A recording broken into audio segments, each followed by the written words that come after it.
I'm Kirk Hansen, Director of Forestry for the Northwest Natural Resource Group. I'm also on the board of directors of the Nisqually Community Forest, a community-owned and managed forest in the foothills of the Cascade Mountains. We recently embarked on a new project here that's going to improve the health of the forest and provide lasting economic opportunities for the surrounding community. The lands around here are usually clear-cut at a young age, which is the preferred system for most commercial forestry operations. Clear-cutting this forest really reduces the opportunities for this community. It will generate a significant amount of revenue, but then there's a long period of time when that revenue is no longer available. It would also degrade wildlife habitat in the forest and the amount of carbon it's storing. We're doing things here a little differently. The model of forestry we're using, ecological forestry, is designed to achieve many more objectives than just short-term cash income. By selectively thinning the forest, we're removing some of the trees from areas where there's too much competition, which will allow the remaining trees to grow bigger, faster. This also leaves trees the community forest can harvest later to generate more revenue in the future.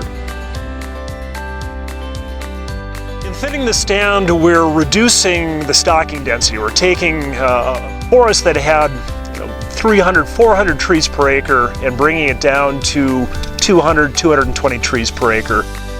That's going to reduce the amount of water the trees demand, which is particularly important in a warmer, drier climate. As trees grow older, they transpire less moisture from the soil, allowing the ground to act like a water reservoir. By thinning and creating small patch cuts, we also open up the canopy of the forest, which will allow snowpack on the forest floor to melt slower throughout the spring, improving summer stream flows, critical for salmon. Parts of this forest are very dense, very uniform, without much of an understory, which makes for poor wildlife habitat. Thinning and gap creation will allow more light to hit the forest floor, which invigorates understory plants that sustain wildlife.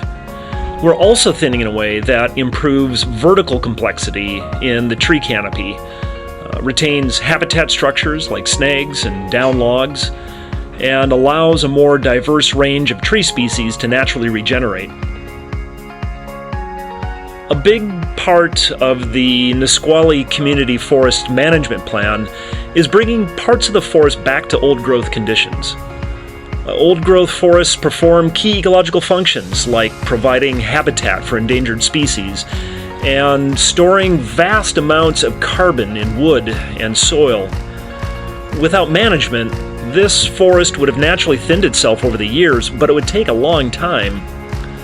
This harvest, on the other hand, is going to propel the forest toward old-growth structure and functions faster than it would on its own. So, unlike clear-cutting, where income is the main goal, this method of forestry balances a lot of objectives at the same time. We're setting up the forest to be more ecologically and economically resilient in the long term, while providing jobs for local forestry contractors and a sustained source of revenue for the community forest. That blend is called ecological forestry, and this is how we're putting it into practice.